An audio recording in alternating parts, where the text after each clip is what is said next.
আসানসোল পৌর নিগমের বিরোধী দলনেত্রী চৈতালি তিওয়ারি গোধূলির নিজ বাসভবনে এক সাংবাদিক বৈঠক করেন, যেখানে উপস্থিত ছিলেন বিজেপি নেতা অমিতাভ গড়াই, রাজীব গিরি, মদন চৌবে, কাউন্সিলর গৌরব গুপ্তা সহ অনেকেই।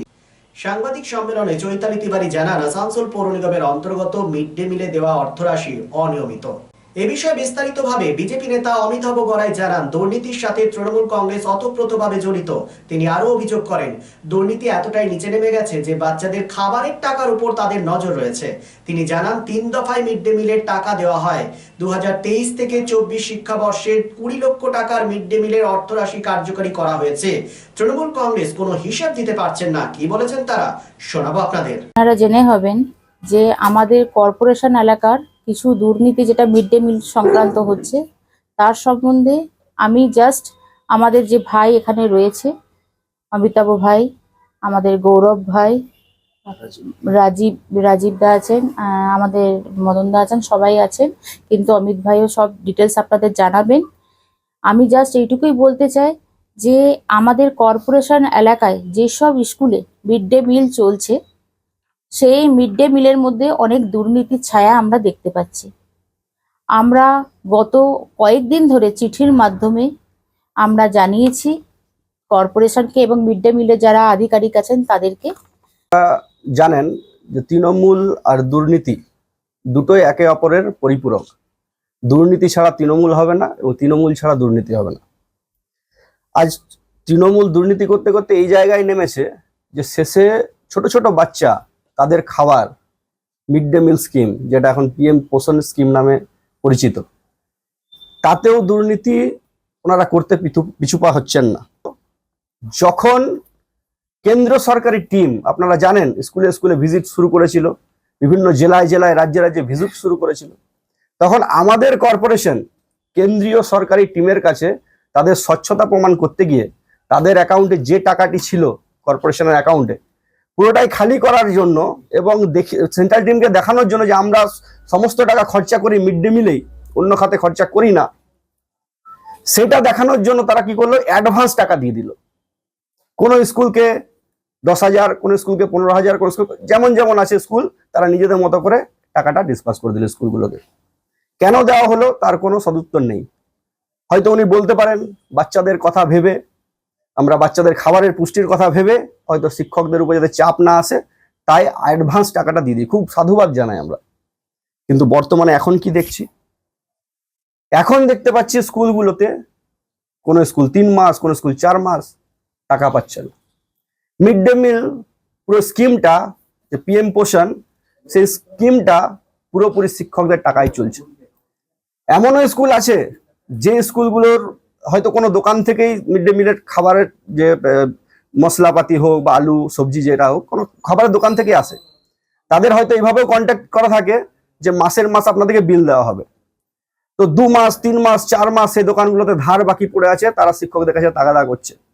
এমনও উদাহরণ আসছে আমাদের সামনে যেখানে শিক্ষকদের হেনস্থা করা হচ্ছে। এর দায় শিক্ষকরা কেন নেবে? এটা তো কর্পোরেশনের ভুল। ওনাদের তো মাসের টাকা মাসে মাস দিয়ে দেওয়া উচিত ছিল, কিন্তু তারা দেননি কেন? অন্যদিকে আসানসোল পৌর নিগমের শিক্ষা বিভাগের এমএমআইসি সুব্রত অধিকারী জানান, কোন রকম দুর্নীতি হয়নি। ভোটের জন্য একটু দেরি হয়েছে, কেন্দ্র সরকার যেভাবে টাকা পাঠাচ্ছে সেভাবেই দেওয়া হচ্ছে। কি বলেছেন তিনি, সেটাও শোনাবো। মিড ডে মিলে টাকা পাচ্ছে না, যেহেতু আমাদের ভোটের কারণে আমাদের টাকা আসতে দেরি হয়েছে এবং জুন মাসের শেষের দিকে সেই টাকা এসছে এবং সেই টাকা আমাদের ছাড়া হচ্ছে। এই কারণে কিছু কিছু জায়গায় প্রবলেম হচ্ছে, সেগুলো আমরা সলভ করার চেষ্টা করছি।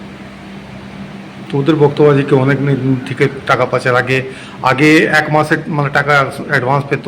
এটা ভোটের আগে, ভোটের যে ভোট যখন থেকে ডিক্লেয়ার হয়েছে, এমসিসি চালু হয়েছে, তখন থেকে এটা প্রবলেম আছে এবং ভোট মিটে যাওয়ার পর একটা ইলেকশন, আমরা জুন মাসের শেষ দিকে আমরা মিড ডে মিলের টাকা আমরা পেয়েছি এবং আমরা সেই টাকা দিতে শুরু করেছি।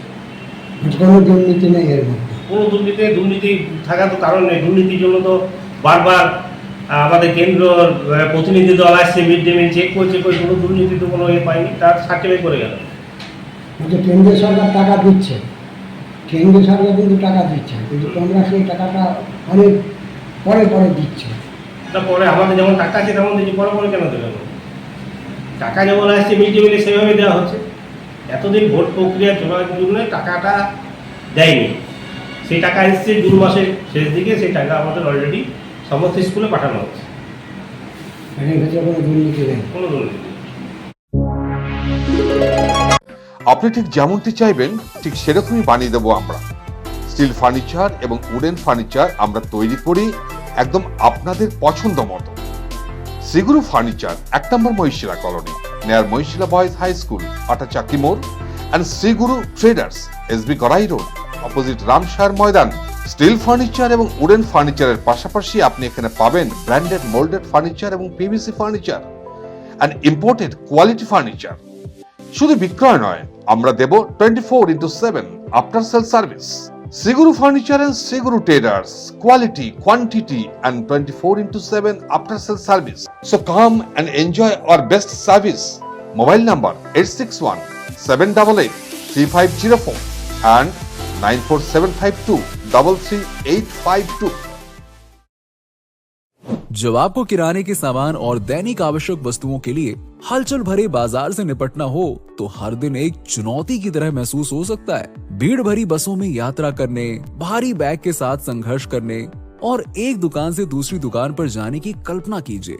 लेकिन रुकिए, अगर कोई बेहतर तरीका होता तो क्या होता? टीओज ऐप, आपकी अंतिम सुविधा आपकी उंगलियों पर। घरेलू किराने के सामान से लेकर पालतू भोजन, सब्जियां, डिटर्जेंट और भी बहुत कुछ, सब कुछ बाहर निकले बिना ऑर्डर करें।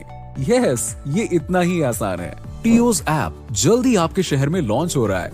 इसी बीच अपना ऑर्डर हमें व्हाट्सएप के माध्यम से दें या हमें 7384253434 पर कॉल करें।